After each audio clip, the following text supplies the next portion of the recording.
દર્શક મિત્રો, મહામંથન મંતવ્ય ન્યૂઝમાં આપનું સ્વાગત છે। સ્થાનિક સ્વરાજ્યની ચૂંટણીના લઈને હવે જબરજસ્ત રાજકારણ ગરમાયું છે, કેમ કે અંતિમ ઘડીઓમાં હવે પ્રચાર પ્રસાર। વાત કરીએ રાજકોટ ગ્રામ્યના ગોંડલ તાલુકાની, તો ગોંડલ તાલુકો અવારનવાર નિવેદનોના કારણે રાજકીય નેતાઓના ચર્ચામાં જોવા મળતું હોય છે। આ વખતે આમ આદમી પાર્ટી અને ભારતીય જનતા પાર્ટી વચ્ચે ખરાખરીનો જંગ માનવામાં આવી રહ્યો છે, કેમ કે આમ આદમી પાર્ટીમાંથી જિગીશા પટેલ નેતૃત્વ કરી રહ્યા છે। બીજી તરફ ભારતીય જનતા પાર્ટીમાંથી જયરાજસિંહ જાડેજા જેઓ પૂર્વ ધારાસભ્ય છે, તે ઉમેદવારોના સમર્થનમાં અલગ અલગ ગામોમાં સભાઓ કરી રહ્યા છે, પ્રચાર પ્રસાર કરી રહ્યા છે। ત્યારે આ ખરાખરીનો જંગ છે। જયરાજસિંહ જાડેજા અને જિગીશા પટેલ અવારનવાર એકબીજા ઉપર આરોપ પ્રત્યારોપ લગાવી રહ્યા છે, નિવેદનબાજીઓ કરી રહ્યા છે। તેના કારણે ગોંડલનું રાજકારણ જબરજસ્ત ગરમાયું છે। ત્યારે વધુ એકવાર પૂર્વ ધારાસભ્ય જયરાજસિંહ જાડેજા છે તે ગામમાં પ્રચાર માટે પહોંચ્યા, જ્યાં તેમણે રાત્રિ દરમિયાન સભા ગજવી। આ સભા દરમિયાન તેમણે આમ આદમી પાર્ટી ઉપર આકરા પ્રહાર કરવાની શરૂઆત કરી, કોંગ્રેસને પણ આડે હાથ લીધા। તેમણે આ સભામાં શું પ્રહાર છે તે વિરોધીઓ પર કર્યા તે સાંભળો।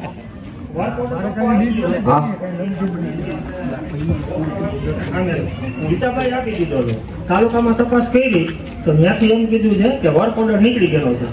તો અમારા ગામના કયા ગામડા આ લોકો રાખીને રાખ્યું એમને બાકી એ અમારા ગામને જણાવજો। તમે જાહેર સભામાં કીધું, મારી એટલી હું જ કહી દઉં કે ખાતમુહૂર્ત કાંઈ વાંધો નહીં। તમે મને એકવાર ખુરશીની સામે બેહારીને કીધું હતું કે કાંઈ દીકરા તકલીફ પડે ને તો હું અહીંયા ઊભો હોઉં, અને મારી આ તકલીફ હતી મારો હારો ઈ થઈ જાય લબુકિયો પઈ તો આ પર લબુક દઈને પતી જાય પણ આ કોને રોકીને રાખ્યું છે ને ઈ ગામને અમારે જાણવું છે। ઈ જોશો બેસો હવે જરાક જણાવજો। એવું કામ કરતા હોય ને વેલા મોડું થોડું થાય ભાઈ। આ ભાઈએ વાત કરી થઈ જશે, કોઈ ચિંતા કરો માં। પણ મારે ચરખડી ગામને એટલું યાદ કરાવવું છે। અગાઉ જો કે કદાચ કોઈ યાદ તો કરાવ્યું હશે ગોરધનભાઈ, આપણે જયારે સરકાર મગફળીની ખરીદી કરતું, આપણા બધા કેન્દ્રો ચાલુ હતા, તમે બધા વાકેફ છો ને? લગભગ કેન્દ્રમાં કોઈની મગફળી પાછી નથી ગઈ। પાછળની પણ આપણે વાતો કરી, કોઈની મગફળી પાછી ગઈ છે? હા, આપણે કાંધું કહીએ એવું કાંધું ગયું। હવે મારે તમને બીજો પ્રશ્ન એ પૂછવો છે કે બધાય કેન્દ્રો આપણા વ્યવસ્થિત હાલતા હતા દિવેશ, એમાં વિરોધ કેને ઉપાડ્યો? તમને કોઈની યાદ છે કે નથી? આવે ને નામ લઈ જાવ ને ભાઈ, હાવેડો હું કેને વિરોધ ઉપાડ્યો? બાકી જે કેન્દ્રોની અંદર તમારું કાંધા જેવું કે જેવું જાતું હતું એવું બધા લઈ લેતા હતા? માન સન્માનથી તમારું કોઈ અપમાન કરતું હતું? માર્કેટ યાર્ડમાં તમને કોઈ ધક્કામુક્કી કરે છે? તમારો માલ સરળતાથી વેચાય છે? વેચાય છે ને? હવે અમુક માણસને એવા જંતુ શરીરમાં પેદા થયા છે ને એમ કે ગોંડલમાં નકરી ગુંડાગીરી છે। હવે ગુંડાગીરી છે કે નથી એ કારે તમે ઊંચા હાથ કરીને બોલજો, ગોંડલમાં ગુંડાગીરી છે કે નથી? કેવા વાળા કે છે કરોડપતિ? જો હું ગોંડલમાં આ વાત કરવાનો છું, આ ગામમાં આ વાત કરું। એક ભાઈને છે ને આ બાજુની આંખ નહોતી, એટલે અત્યારે હું આ બાજુ ઊભો છું, એટલે મને આ આંખ નથી એવું તમે માની ગયું, એટલે હું ઊભી બજારે ગામમાં નીકળ્યો। એટલે મેં ગામમાં મને કરોડપતિ મળ્યા, એટલે મેં કરોડપતિ ને એવું પૂછ્યું કે કરોડપતિ આ બાજુની બજાર કેમ બંધ છે? એટલે કરોડપતિ મને એમ કીધું, કોલા જાવે તમે પાછા આવશો ને ત્યાં બજાર ખુલી જાય, કારણ કે આ એટલે આમ ફરવું એટલે આ ખાવી જાય ને, એટલે આ બજાર ખુલી હોય। બીજી વાત તમને એવી કરું, મારી વાત તો તમે મર્મો સમજી જાજો। એક ભાઈ દવાખાને ગયા, દવાખાને એને ડોક્ટરને કનકભાઈ એવું કીધું કે મારું આખું શરીર દુખે છે, કે તમને ક્યાં ક્યાં દુખે છે? એટલે એને પોતાએ જમણા હાથની આંગળીથી મને અહીંયા દુખે છે, મને અહીંયા દુખે છે, મને અહીંયા દુખે છે, મને અહીંયા દુખે છે, જ્યાં દુનિયામાં દુખે છે।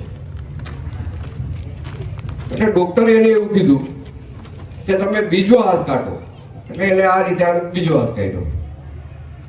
હવે તમે તમારા શરીરને અડો જોઈએ, એટલે સાહેબ હવે ક્યાંય નથી દુખતું। હકીકતે એની જમણા હાથની આંગળી પાકેલી હતી। સમજી ગયા તમે? મારો કહેવાનો મતલબ તમે સમજો છો?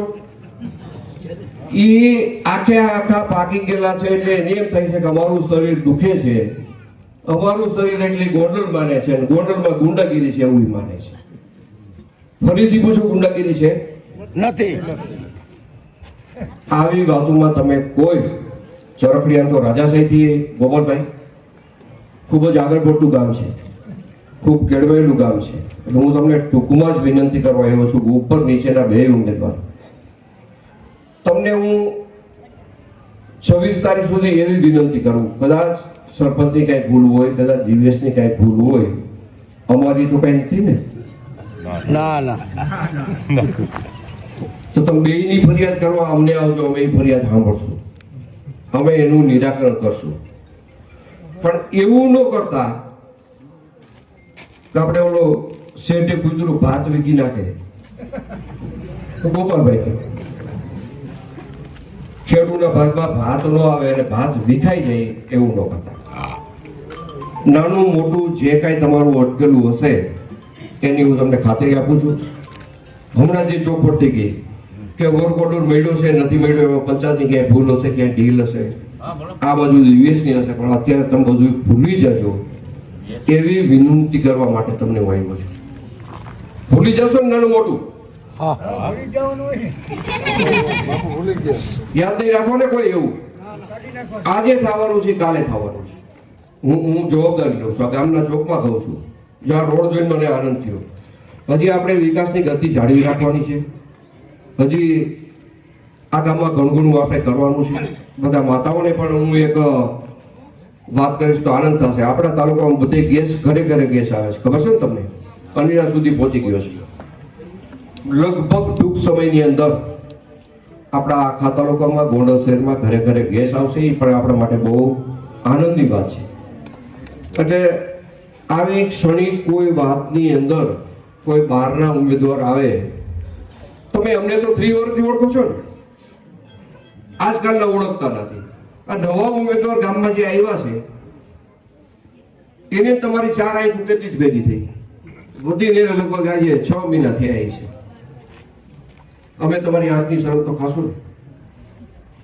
તમે આવીને ઉભા રહેશો તો અમને એટલી ખબર પડશે કે આ ચરખડી ગામના કરોડપતિ છે, અમને શરમ થશે ને. બહારથી આવવા વાળા તમને કોઈ ઓળખતું જ નથી.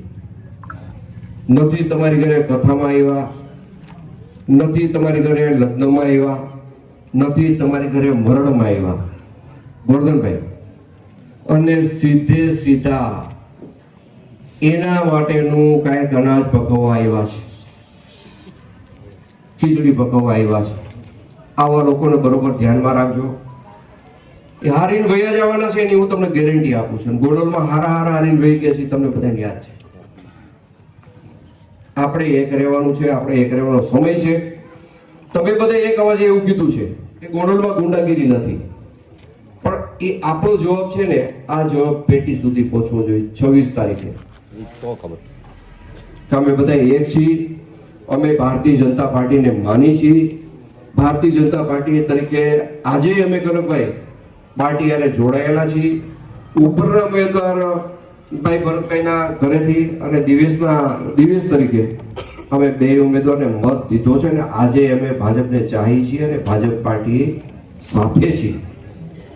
આટલું તમે કરજો, બાકી કરવા માટેની જવાબદારી મારી છે. કામમાં કાંઈ વિલંબ થયો હોય, મારો કોઈ પંચાયતની ભૂલ હોય તો હું માફી માંગુ છું. દિવેશની ક્યાંય ભૂલ હોય તો પણ હું માફી માંગુ છું. આજે હું તમારા મત લેવા માટે આવ્યો છું, એટલે હું કોઈ એવી મોટી વાત નહીં કરું કે નહીં તો આમ થાય તેમ થાય, એવી વાત નહીં કરું. હું તમારી માફી માંગુ છું, પણ તમને એની યાર ખાતરી પણ આપું છું કે જે તમારું કામ આજે અટકાયેલું છે એ વધીને 2 દિવસ 4 દિવસ ચૂંટણી જશે, આચારસંહિતા ઉઠી જશે અને જે કામનો વર્ક ઓર્ડર બન્યો છે કામ થશે એની હું ખાતરી આપું છું. તમારા બધાએ મને ખાતરી આપવાની છે.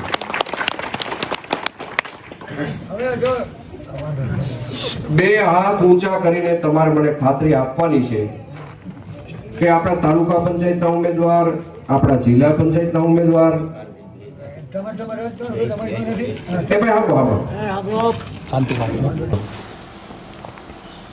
આપણે સાંભળ્યા હતા પૂર્વ ધારાસભ્ય ગોંડલના જયરાજસિંહ જાડેજા તેઓએ જે રીતે સભામાં આમ આદમી પાર્ટીને આડે હાથ લેવાની શરૂઆત કરી અને જે નિવેદનબાજી કરી તેના કારણે ગોંડલનું રાજકારણ ગરમાવાની શરૂઆત થઈ છે.